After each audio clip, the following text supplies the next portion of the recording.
But we start with the arrest. Tolo hit me up last night. I got on the phone with Bobby.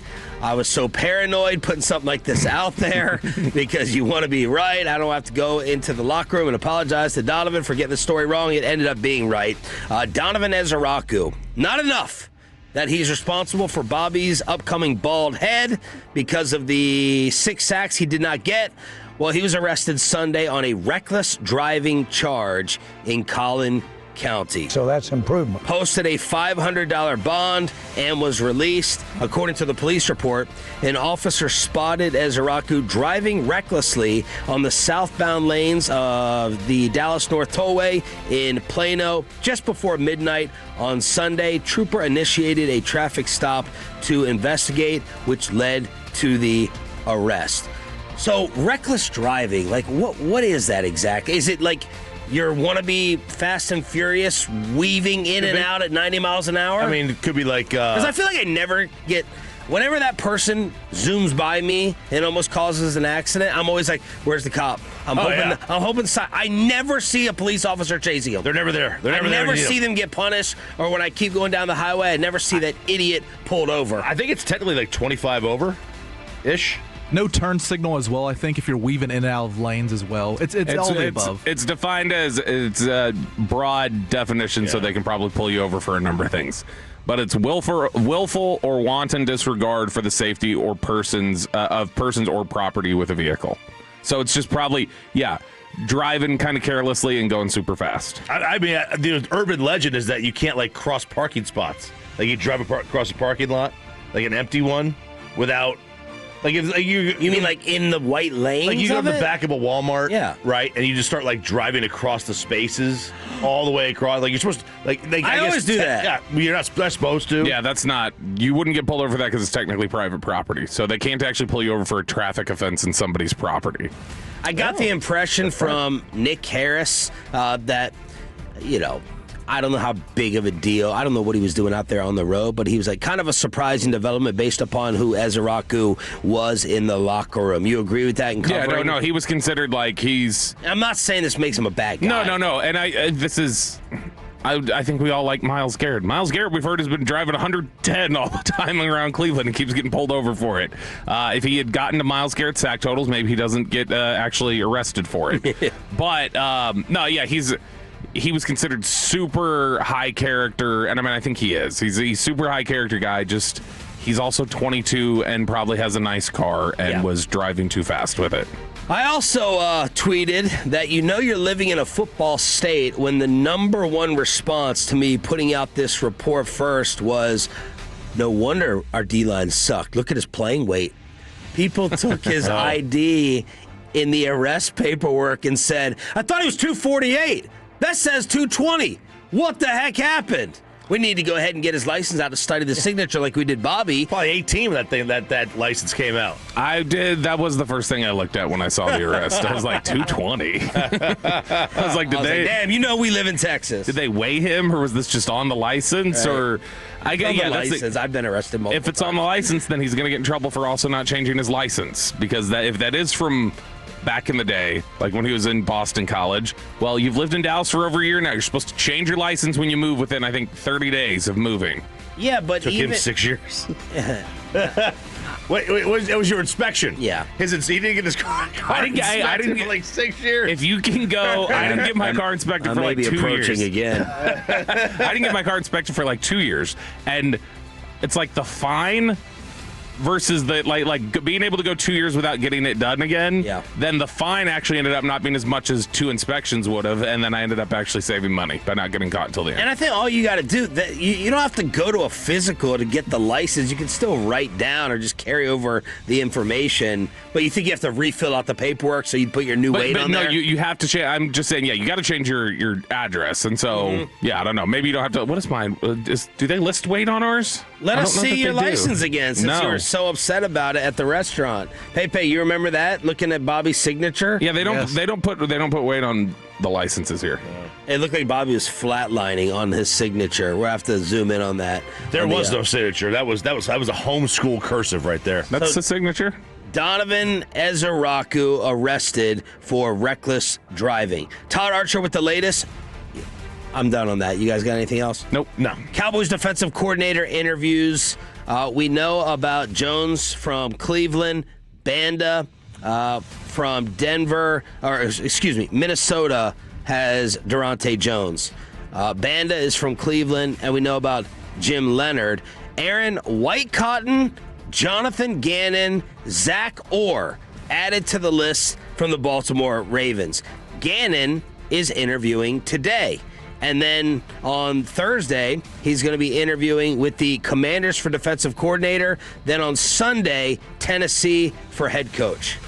Tennessee, boy, they continue to cast a wide net. That's a wide net right there. They're interviewing everybody who people don't think should have a head coaching job. But then, look, I think he's a smart interview here in Dallas. I think that Gannon? I think that he does a lot of good things, mixing and matching coverages. He does a lot of man-match stuff. He does some Fangio-like things in terms of matching coverages and different things like that. But, man, I think that he makes a lot of sense. I think Zach Orr makes a lot of sense as a guy who can disguise blitzes, was a really sharp, young, up-and-coming coach. I always look at these guys like Gannon and Orr, and I'm like, you were 3 years ago thought of as the next up, like the next brilliant minds on defense, where universally coaches who would work with you would say, oh yeah, he's really good, he's really smart, he does this really well, blah, blah, blah, blah, blah. And then you have one thing go wrong, whether it be Gannon in Arizona or Zach Orr has a bad year in Baltimore, and everybody is just quick to go like, yeah, well, he sucks. He's not good anymore. Why are we even interviewing him? There were a lot of why are we even interviewing him idiots on Twitter yesterday talking about Zach Orr. Zach Orr was universally thought of as like, that's a brilliant mind that's going to be a top-tier defensive coordinator one year and had a good defense the year before. This year, not so great. But a lot of things clearly went wrong in Baltimore this year that were not just about the defense. So Zach Orr, Dallas area guy, young. We mentioned him right after the season ended. It made sense to interview him. He was on staff with Shoddy in Jacksonville for that 1 year in 2021.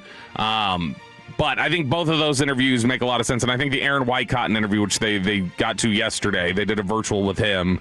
That's just more a signal of, hey, we'd like to retain him. So understand that he's probably hanging around. Why weren't Gannon's defenses? I know I guess easy answer is talent, but he didn't put his stamp on that unit in Arizona. Hurt all the time. They were massively injured all the time. Last year they had more games lost to injury than anybody in the NFL. Arizona did. It does make me wonder if he were to come here. He was there for a number of years, though. Yeah, he was there for 3 years. They were banged up every year. They were bottom 10 every year. So in terms of yards allowed, they were the 6th worst yards allowed last year, giving up 29 a game. I know all the injuries. Baltimore was 9th worst in yards allowed, 23 a game. I think when you look at they were always banged up. Like seriously, like every year they were injured, and last year specifically was the worst situation they had. But there were times when that defense looked like, all right, it's kind of clicking together. And he was somebody who was thought of really highly in Indy. He was somebody who was thought of really highly in Minnesota. And then when he went to Philly, obviously, is he a little bit quirky or odd? Sure. Yeah, he's got a little bit of that. But just don't let him give team speeches. Shoddy will do it, and then you're fine. Yeah. Their defensive efficiency numbers were, in the 3 years, were 32nd, 14th, and 21st. I know the 14th. They were hurt most years. What? And they were hurt most I know, but no one says that about other 3 or 4 year runs. Like, they were just always hurt. I mean, they were. But like, do they have a substation? I'm sorry that that's a thing, but it is a thing. They were hurt. Well, coach threw it a little bit to not be 32nd or be god awful. If they were 14th and 21st in efficiency, that's pretty good for losing half your starters. You're acting like it's their corner. I think every year he was there, his like top starting corner started 12 games. He didn't have corners most years. Yeah. This year, the top starter, the corner who started the most games for this year was Will Johnson with 10. That was half the season. They keep running into that. They kept getting banged up. I mean, look, maybe he was doing something like to not keep them fresh, which as the DC wouldn't necessarily be the case because the head coach would be in charge of that. So maybe that plays into it. I mean, I'd be fine with him here. He wouldn't be my first choice. I mean, Leonard would be my first choice. But you don't want guys who are going to be head coaches. Yeah, I know. Like if I was just going with like, I was a pedigree, but just the guy who I think would do the best job individually for 1 year. it'd be Leonard. But like ideally, it's like a Raheem Morris type who's not going to get another head coach. Was that John Owning tweeting at Choppy then yesterday? I saw that tweet yesterday. I wondered what that was about. I didn't see John it. Owning tweeted he listed his Choppy candidates. didn't even see it. He listed his candidates and he put his dead last on there. He put on there Chuck Pagano. And he said, the good news about Pagano is that for those who care, it seems, about somebody being hired away by another team, you wouldn't have to worry about that with Pagano, so he would be here for a really long time. Nick Harris threw in Chuck Pagano and someone you texted me about a couple days ago, and Jonathan Cooley. Yep, that's the another. So Cooley makes sense just because he's universally around the league thought of as being one of the next up and being a really sharp, intelligent candidate. I think they're waiting for Jim Leonard is what they're doing. They're waiting for Jim Leonard to be available to be hired because he's in Denver right now. They're still in the playoffs. He can't be hired away yet. And so I think that they're going to use this time to just, all right, let's cast that wide net and let's just start interviewing people that we've heard good things about. And so Cooley would make a ton of sense right there. I think that's partially what interviewing Zach Orr's about, spending the time to just cover bases, interview Aaron Whitecotton, is that they're trying to flesh things out a little bit until they can get a look at Jim Leonard in person. I regret that I wasn't even louder about that dead corpse, Matt Eberflus, coming over here from Chicago because of the familiarity, and I was like just not having a good feeling based upon the way he handled the Bears situation on the field and at the podium. I'm not going to make that mistake again, okay? So that's why I'm going to attack Bobby for giving this 3-year entire tenure pass to Jonathan Gannon, but I can't sit there and match wits with Bobby over the X's and O's and the scheme. It's hard for me right now to get over this Hard Knocks clip.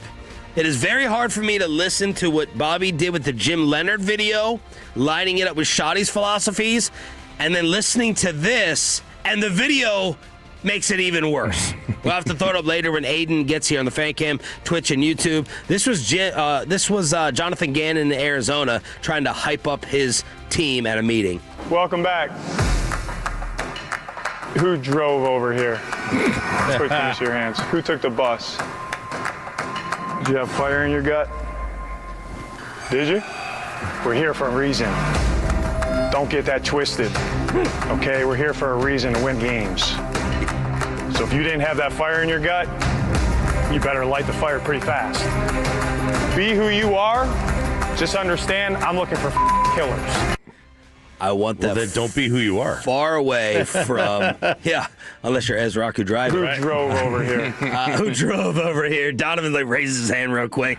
Yeah, that was the first one, Coach. I need to hear You got more. fire in your gut? I need to go on more YouTube, but right now I want that away from my defensive media room compared to Jim Leonard. That was so cringy. Was Wade Phillips a great speech? No, but he's not try hard though. Hey guys. He's not try hard. This was try hard. I think y'all are winners. That quarterback I don't like your line of And questioning. and when he was head coach, for 12 seasons. Wade's defenses were always near the top as the defensive coordinator. Those 12 years he was head coach, one time his head coach defense has finished in the top 10 in scoring. What's your point? One time. And every other year, basically, they were inside the top 10 when he was just the coordinator. So that's the latest Inside the Star.